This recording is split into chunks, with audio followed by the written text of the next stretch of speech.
of school is this anyway? Like to handle things, I'm smart. Stupid is, stupid does, sir. But have you considered that he might just be that good? Not this good. Welcome to the Mr. IQ podcast. Here's your host, Chip Franklin. Allowing yourself to relax because my voice is here to guide you into a deep, relaxing state of mind. So I think I speak for a lot of us when I say I hate that guy. I mean, not really, but you feel me, right? You know, when it comes to hypnotism, I'm a skeptic. Now, that said, all I know about hypnosis is the kind of freaks that come on late night TV and can make audience members bark like a dog or cluck like a chicken. And I know there's more to it than that. So real quick story. So my mom passed away last summer at 98, right in the middle of the pandemic. She was really sharp right to the end, and we had a lot of great talks. She was loving and supportive. And it was during one of our conversations that we revisited a story from when I was only 3 years old.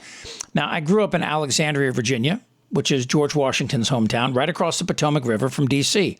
I had 4 older sisters whose occasional responsibility was to keep an eye on me. Not easy, because I tended to ramble. Now, I'd heard this story over the years when one summer afternoon, I disappeared.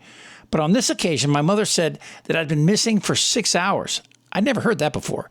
I mean, until a woman had found me 4 miles away, sitting on a railroad track. She called the police. I remember that part. She asked me my name, and the police officer came and got me an ice cream cone. I also remember my mom spanking me, which she denied. Then I started to do the math. How did a 3-year-old walk 4 miles and stay gone for 6 hours? My mother said, well, we figured someone picked you up and dropped you off. That blew my mind. What do you mean? Who picks up a 3-year-old boy for 6 hours? When they found me, I must have seemed okay, so I guess that was that. But now I'm thinking, what the hell happened? I still remember bits and pieces. I remember a woman on the sidewalk turning around and telling me I should go home. I remember the railroad tracks in front of this woman's house. I remember the police officer. I remember the ice cream cone, but not a whole lot else. So what happened that day? Did the unthinkable occur? So last year, I went to see a hypnotherapist to ask her to help me figure out what happened way back then. I'll tell you about that later. Joining me right now is Tom Silver. He's a world-renowned hypnotherapist who has done it all, from hypnotizing criminals into confessing to helping people relive past experiences they've buried deep into their unconscious. So, Tom, thanks for being here. Let's start with a simple question. What exactly is hypnosis? All righty. Well, hypnosis is a science. It's been around for really hundreds, maybe thousands of years. And in the old days, we'd call it magnetism, animal magnetism, or mesmerism. But the first really official hypnotist was in the 1700s, and his name was Franz Anton Mesmer. And when you think about hypnosis, it's a science of the mind. And most of us only use a little bit of our conscious mind, our intellectual mind. Most people use it incorrectly. But hypnosis is a way of tapping in to the hard drive, like the hard drive on a computer, and to be able to go into those files, those memory files, those emotion files, and to be able to delete or remove certain emotional stimuli that have occurred from events in our past. How many people have, actually had certain events in their past and they're affecting who they are right now, or even their quality of health. So, Tom, I read a book, a few years ago, and it was about a trial in the 1800s in France. And the point of the trial was to determine whether or not hypnosis could make someone kill somebody. This woman had killed someone, and she claimed she'd been hypnotized, and that's why she did it. So the question, I guess, is it possible to be hypnotized into doing something you don't want to do or that you wouldn't normally do? Well, people always ask me that question. Can people be hypnotized to do something against their will? Well, absolutely. Think about will as resistance. And how many people come in for a therapy session and they already have a certain resistance on? They already have a certain guard on because maybe they've had this emotion, a habit for a long time, and maybe it's giving them some secondary reward. But the question that people have asked me for 37 years, I've been in this field, and the answer that most hypnotists will give you will be that no one will do anything against their will or their morality. That is the statement that most hypnotherapists will say. And they actually believe that.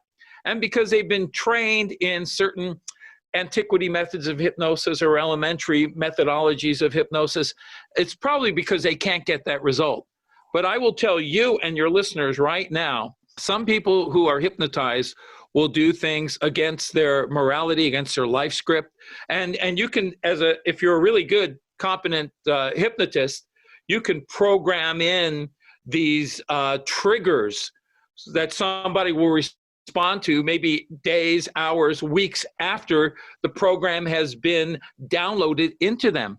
And this kind of testing has been going on for many years. In fact, in the late 1800s, there was a gentleman named Alfred Binet who used to work for Charcot, who was a renowned hypnotist, had a hospital out there in France. And they were conducting these tests and demonstrations. And they were proving to people, proving to themselves that the right candidate, the right receptive human being will definitely be programmed to do something against their morality or their life script. Even more stunning is the fact that after the event has occurred, all may be forgotten. Spontaneous or triggered amnesia could be also programmed into that person's mind. I met a lot of hypnotists over the years, Tom, and most of them were comedians. We worked together in comedy clubs, and they did an amazing show. For example, do you know Flip Orley, that name? Oh, yeah, absolutely. Flip's been around for years. Yeah, Flip's an old friend of mine. And I've talked to him about this. And Tom DeLuca, maybe you probably know as well. These guys. Yeah. So, you're talking about some of the top guys out there. Okay, good. All right. So, I've known these guys forever. And I've always been not skeptical. It's something I just don't understand. What is it? How did you see it, and how did you learn how to do it, and how long did it take? First of all, a hypnosis stage show, and you've seen a lot of those. You've talked about Flip Orley and those kind, and a few other guys, Tom DeLuca. So a stage show, there's a number of things that could occur in the stage show. Number one, you could have a person up there that's just faking, pretending to be hypnotized, doing all the things because they may be a frustrated extrovert and they get a chance to be on stage and to be a star of a show. So they'll just be going along, playing along with it. You'll also have the person that is hypnotized. They're aware of everything going on, but they can't stop themselves from following through with the suggestion of the stage hypnotist. It's an overwhelming, uncontrollable desire to fulfill the suggestion or command of the hypnotist on stage. The third experience phenomenon, which is really the most deepest and amazing, is that subject or recipient could be in a full-blown state of waking somnambulism, just like a sleepwalker person who's sleepwalking and they wake up in the morning, they don't know what the hell they've done, but yet their kitchen's all clean, their dishes are all done. So that third person, the real receptive person in hypnosis, can actually experience illusion, hallucination, and altered reality, and memory loss, a state of amnesia. Now, so that's the first question I wanted to make clear to all the listeners, is that there are different phenomena, but you can have actors on there, and it could be fake and it could be staged. Sure, in fact, like someone anything. that used to work for Pat Collins, the hypnotist, and who I worked with and did a therapy session, told me that there were certain plants she'd have in the audience.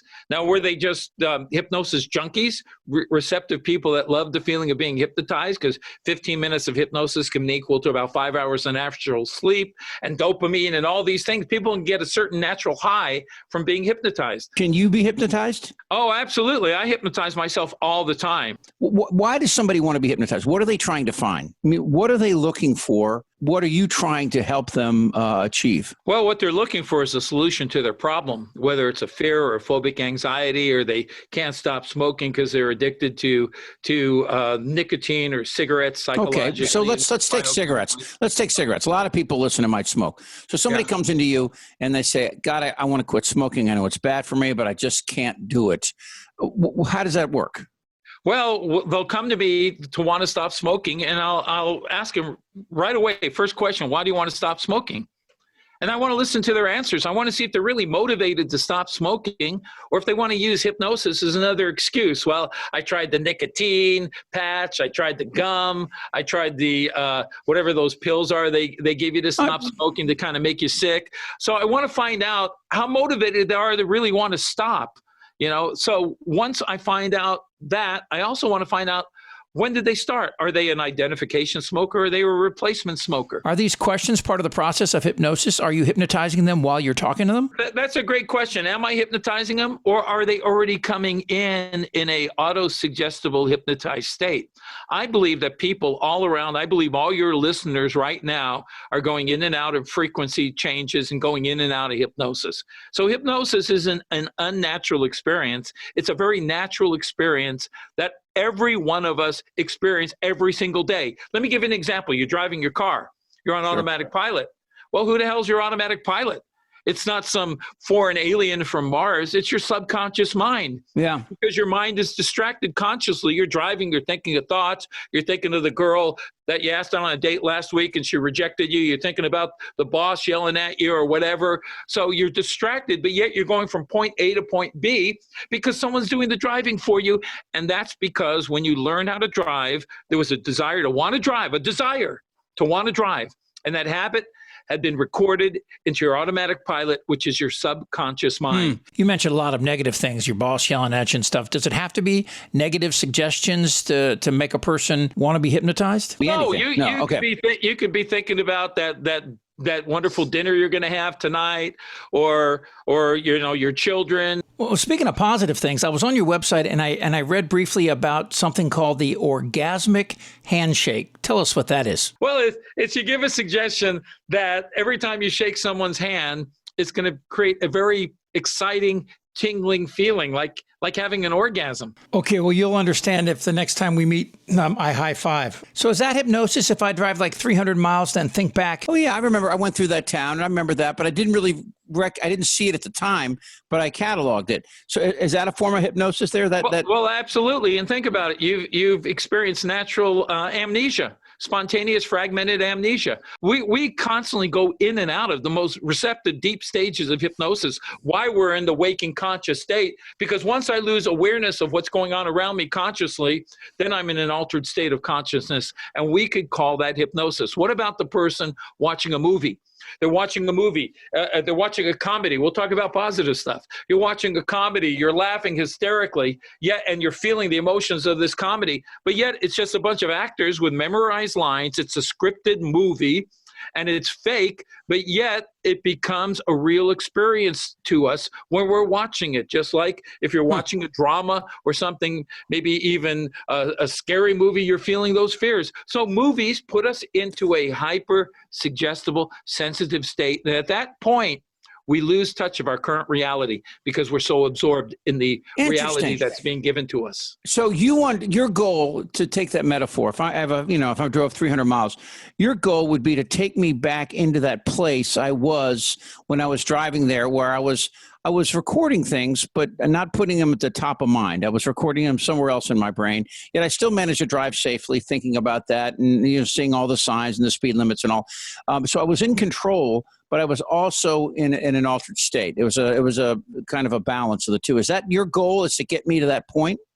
Well, yes, my goal is to get you to that point, but have you realize you've also had that experience? It's not a new experience, but they've had an uncontrollable situational experience of being hypnotized. When someone's yelling at an athlete on a pre-recorded football game on television, they're hypnotized.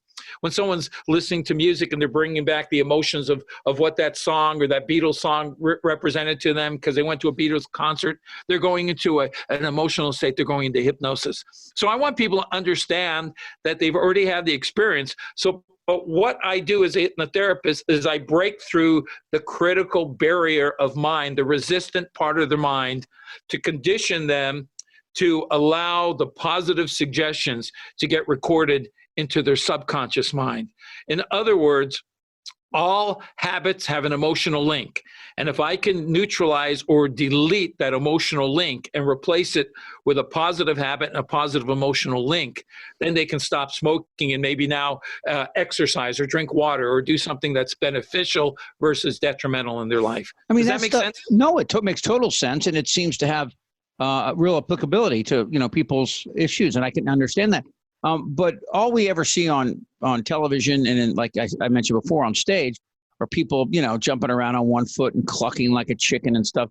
I mean, they don't have to do that, obviously, but the suggestion has them doing it. and then the people in the audience laugh. It seems to me that does not do the profession well to see that. Would you agree? Let's put it this way. Hypnosis has always been an art and a science. And look at medicine, look at surgery. Come on, a brain surgeon has to also be an artist versus just a surgeon, because it's the artistry of conducting that surgery. And this has always been the confusing factor about hypnotism, that you can stimulate imagination, have people do creative things, but if you can have people do something under hypnosis that might be against their script of their fear and insecurity, then maybe you can also use that same science to help them empower their lives. But you're absolutely right. The biggest challenge we've had is that people see someone on TV quacking like a chicken, barking like a dog, and all of a sudden they think it's all fake. That's what occurs because they put it in the arena of being fake. Think of the name stage hypnosis. What stage mean? Stage means set up. But these are hypnosis demonstrations, but it depends on the hypnotherapist. If you are really good at showing creative demonstrations and also talking about the science of hypnosis, you'll maybe stimulate people to want to try the science. It's being used a lot more these days in medical fields, in the Mayo Clinic, all over the world. So hypnosis is being more recognized, but it has to be taught more of a scientific, academic way, the way I teach it around the world. Most people don't understand hypnosis. Even the hypnotists don't understand what they're doing. In college, we had a friend commit suicide over Christmas, and afterwards they sent a counselor to talk to us long before they did that kind of thing. And he was only about 8 years older than us, and we're still friends today. And he came and he spoke to us, and we all as a group and individually we talked to him, because it really he was a really close friend, and nobody really saw it coming. And how we were dealing with these feelings. We were kids, 18 years old and all. But one of the things he taught me to do was, as I was having some tough dreams thinking about him, is to when I go to sleep at night, I control my dream. I pick a scenario, something I want to happen, and I put myself in the middle of it, and it evolves. And I can, for a good chunk of the night, I even wake up to go to the bathroom or something, I'll remind myself where I was so I can go right back to it. Is that a form of self-hypnosis? Well, absolutely. And what's great is that we have a memory muscle within our brain. Especially relating to dreams. Most people, when they wake out of a natural sleep and they've had a dream, because most of the dreams are morning dreams anyway, venting dreams, dreams to release various emotional activity out of their brain. So when most people wake up from a dream, they can remember some of it. But if they don't focus on the dream, if they don't exercise that memory muscle, they will, within a few minutes or an hour, just almost totally forget that dream. But what you're doing to be able to access your dream, to remember it and to go back into the dream, means that you have used your mind in a very powerful way, and that is a form of self-hypnosis. Absolutely. Most people cannot do what you do or have layers of dreams, what I might call a dream upon a dream upon a dream. I had a dream once, and I could remember the dream perfectly in my sleep because I was remembering the dream as I was dreaming it. But the remembering of the dream was also a dream, and I remembered me remembering the dream that I was dreaming. So I had a 3-layer memory of it. But I practice mental memory, especially dream retention, because that's really powerful. Most of the time, people are analyzing the wrong dreams. If you want to analyze a dream, analyze the dream of the first few hours of sleep, like Thomas Edison did, because those are precognitive dreams, dreams of ideas, inventions, creativity. Michelangelo utilized that.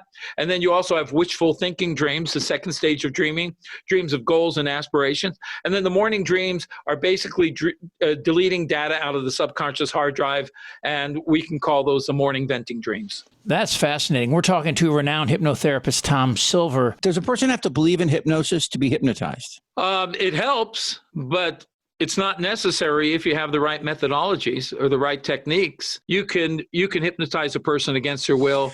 And let me give you an example. I worked in Taiwan in 1997 and 1999 with the Taiwan Department of Defense, the Secret Service, counterintelligence. And their goal with me working with them was to hypnotize imprisoned military officers against their will, active procurement military officers against their will, and retired military officers against their will, to gather information to regress them back to a crime and event that involved the murder of a weapons procurement officer, Captain Yin, the embezzlement of 2.8 billion US dollars, and the purchase of defective battleships from the French Thomson Shipbuilding Company in France.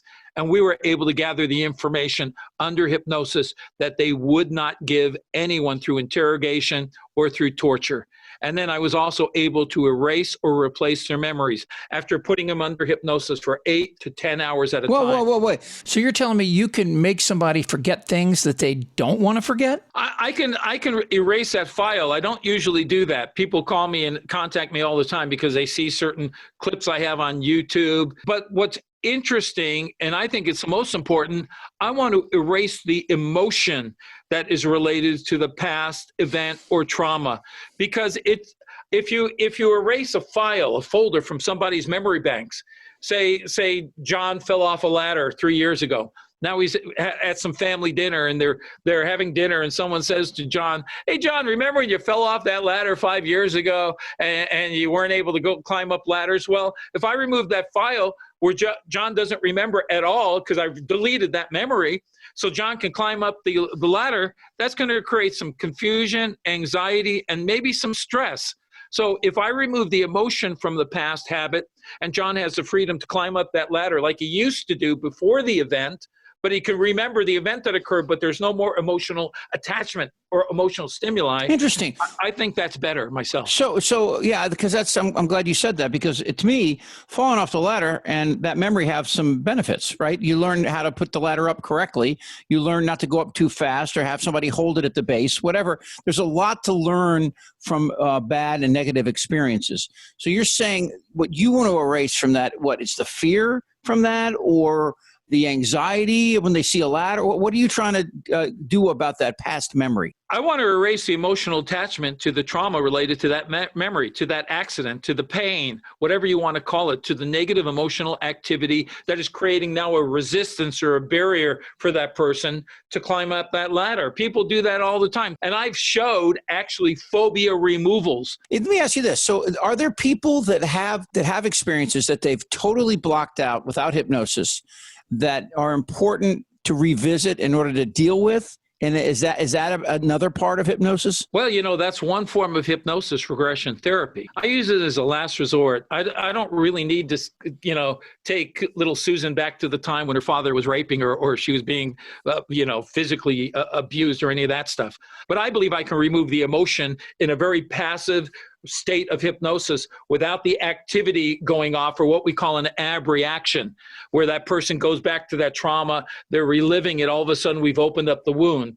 People bury those wounds because the mind uses that to protect us from some extreme painful situations in the past. But those painful situations in our past can also affect who we are today. Look at the military soldiers that have experienced PTSD and how many of them commit suicide every day, or they're addicted now on drugs, on heroin or alcoholics. And it's because they're using the drug or the alcohol as an emotional bandage, but they're not removing the emotional cause. Most medicine works with alleviating symptoms. I believe if I can remove the emotion from the attachment of the past, replace it with something that you want to have now, emotion you want to feel, not what I think you want to feel, then I've empowered you to create a major breakthrough in your life. I would love to be hypnotized, right? And I don't know. I mean, I don't think I've actually ever gone and tried to have it done by anyone, but I know I am a type A personality, and I know how difficult it is for me to give up control. Yeah. And it's like everything from massages to whatever. I mean, just like I think I'm pretty normal in most ways, although my friends would probably argue that point. But if I wanted you to hypnotize me, what would be the steps? If I know that I really push back on that, how do I prepare myself to be able to be hypnotized? Well, first, we need to educate you correctly about what hypnosis is and what hypnosis isn't. Okay. I like to talk about brainwave frequency changes because all of us go into altered states of brainwave frequencies and activities. So I like to explain hypnosis is a science, how it affects the various nervous systems from the central nervous system to the sympathetic, parasympathetic, and autonomic nervous system. I want to build up my credibility with a client before I work with them, so they'll understand that I'm not a dog and pony three-ring circus dude, that I'm the real deal, and I'm a hypnotherapist that can teach them how to operate their mind correctly. It's not just the hypnosis that's important, and I think a lot of people don't understand that. A lot of the hypnotists don't understand that. It's not just putting someone in hypnosis and giving these suggestions or messages to the subconscious, but it's teaching you how to think differently. It's teaching you how to have more positive auto-suggestive patterns. Because that person that wakes up in the morning and they go, oh man, my life is terrible. I wish I didn't have to go to work today. Do you think they're going to have a good day, or you think they're going to have a bad day? What do you think, Chip? You've already taken out the wrong map for your trip that day. I get it. Yeah. Yeah. So part of my education is re-educating you how to think differently. These positive thoughts, whether I believe them or not, or affirmations, the more I can attach them to the right emotions, and the more that's going to become my automatic pilot, my automatic behavior. It's going to become something automatic. Just like people who say, well, I have a strong willpower and you can't hypnotize me, but I'm depressed every single day. Well, they're stimulating those emotions through their conscious mind. They're creating a chemical imbalance within their body, and they are very successful in the unsuccessful implementation of what they are doing, because they're thinking negative, they're feeling negative, and they're having that experience limit their comfort in their life. But people become very good at being negative or holding on to certain emotions and habits because no one trains them how to be aware of the thoughts they think and not let the thoughts dictate your emotion or behavior or life. Have you ever been really surprised by somebody that was under hypnosis? Yeah, I have. I had a guy come in to see me, and he was a hypnotherapist in Santa Barbara. I had an office back then in Southern California, and he wanted to experience hypnosis phenomenon. That's what he said. What is that? That means an altered reality state. And he said, no one's been able to do that with me, and I've been hypnotized 100 times or whatever. You don't mean like the Patty Chayefsky altered state, right? Where I turn into an animal when I fall asleep. Well, not that state, but a different type of thing, and I'll tell you about it. So I started working with him. I started doing some physical techniques. Not all hypnosis is just someone, telling you to close your eyes. With a stopwatch and all that, right? Yeah. Yeah. There are ways to stimulate and bypass conscious resistance by triggering a strong jolt to the central nervous system, what we might call a shock induction method. And sometimes I use that. Depending on who I'm working with will determine what type of techniques I use. I have some very passive, easy, nurturing techniques, and I have some very powerful paternal methods that will actually stimulate you to escape into hypnosis. But this guy comes to me, and I start working with him, and he said something interesting. He goes, when I really go into hypnosis, he goes, my body jerks. He said like this, he goes, when I'm really experiencing hypnosis and I'm totally aware, he goes, my body jerks like this. And I thought, well, that's kind of strange. For those of you listening, Tom just made the same movements that Trump did when he mocked that disabled guy. I didn't know what he meant. So anyway, I started hypnotizing him. I bring him in, take him down, bring him in, throw him down, bring him in. I wanted to do whatever I could to get him to escape, like the flight mechanism. Right. Like when people escape and they faint, they're unconscious, but they're not unconsciously subconscious. In other words, when the conscious becomes unconscious, the subconscious is still receptive. It's still active. So I did some tests with them, and then I thought, well, what the heck? I'm going to really try something different. I tried the hot and cold test and some of that stuff. So I tried to create fractional blindness. I wondered if I can make him blind where he wouldn't be able to see me. He could hear me but not see me. And so I did that test, and we can call that hysterical blindness. Some people go into that in the form of hysteria. And it worked perfect. He couldn't see me. He could only hear me. And then I said, now when I touch on your shoulder, you won't be able to see me or hear me. But when I touch you back on your shoulder, you'll be able to see me and hear me again. So I gave a suggestion to the subconscious just to see what would occur. Touch him on the shoulder. Now I'm screaming. I'm yelling at him. I'm right in his ear. And I'm watching to see if his eyes will blink, of any kind of reaction, dilation of the pupils. Nothing happened. For that moment, he was totally deaf and blind. So then I touched him, restored his eyesight, and and his auditory receptors. And then I created paralysis. So all of a sudden I gave him a suggestion that his hand was dead, no longer attached to the nervous system, that he couldn't move it, he couldn't lift it, how much he tried. And so he was trying as hard as he could, and he couldn't lift it up. I put him back into hypnosis. I created, again, blindness, paralysis, and deafness. And I had my wife, who at the time was working at the front office, I had her come back, and she came back, and his eyes were open, and she's trying to talk to him, couldn't hear him, couldn't respond to her. She's freaking out. I videoed it. I videoed it because I wanted to archive it. Then I touched him on the shoulder, and then he could see her. But then I put him back in the hypnosis. I said, you can talk to Suzanne, but you won't be able to see me. You won't be able to hear me. I'm no longer in the room. Touched him back. Now again, he can't see me. She's talking to him. She goes, do you see Tom? He goes, Tom's not here. Where's Tom? She says. He goes, well, he must have left the office. He must be in another room. And I'm screaming and yelling in his ears. So then I did all of this stuff. I did all these tests and seeing if I could create paralysis, total blindness, and create a state of deafness, triggered a deafness. And what if I left him in that state? How long would he stay in that state? Yeah, that's a great question. How long would he? Who knows? Maybe I could have put a suggestion that he's going to be that way for 6 months. Maybe he'd be winding up in a mental institution. Maybe I could have put him back in the hypnosis, restored his senses, but told him there's this little spirit named David that's on his left side, and David's going to continue to talk to him all day long, every single day for the rest of his life. So now I've created a form of schizophrenia or delusionalness.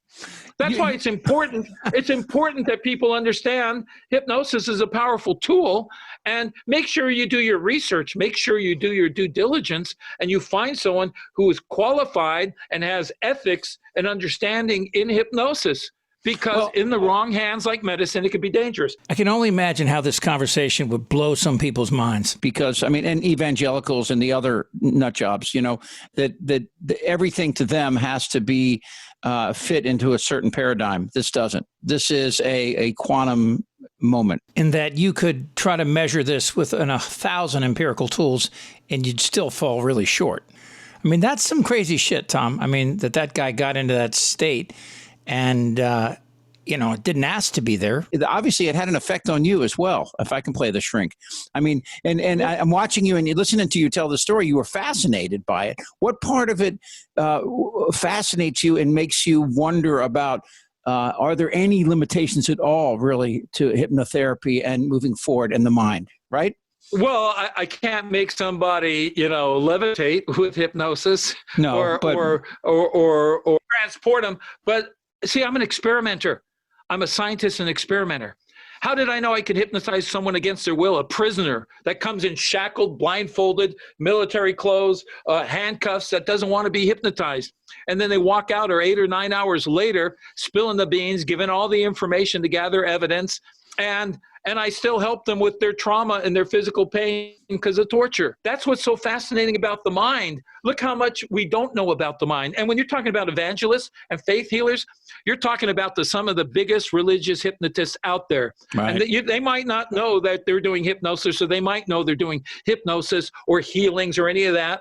But all that is the power of faith and suggestion. Now, also, and I don't, some evangelists might get upset with me, but really, I don't care what you think of me. But the fact is, think about like Benny Hinn or all those other guys where they just go like this. They don't even touch you. They go, heal. And the person drops on the ground. Well, guess what? All I need to do is bring a faker up who I've trained to do that, to fall on the ground and start shaking and trembling and then come out all cured. All I have to do is show one person doing that, the first person. I've already set everyone else up to believe because I've created a belief system. Look what happened at the Capitol. A belief system was created. A belief system was created so strong, every one of those people that broke into the Capitol, that broke the windows, that grabbed computers and hard drives, that hit an officer over the head with a fire extinguisher and became so vicious and so crazed, they were all in a state of mass hypnosis. And it was created over time through repetition of stimulating the strong emotion of hatred. You're taking this away from me. The night of broken glass occurred in Germany with the Nazis. Hitler did the same thing that the last leader did, and that's the bottom line. And whether you want to believe it or not, folks, that's up to you. But if you can stimulate emotion, and if you can create a great positive emotion, that's fantastic. But if you can create hatred, and create the perpetrator of the hatred, then all of a sudden you've created a state of altered reality, and you turn a regular human being into a lunatic.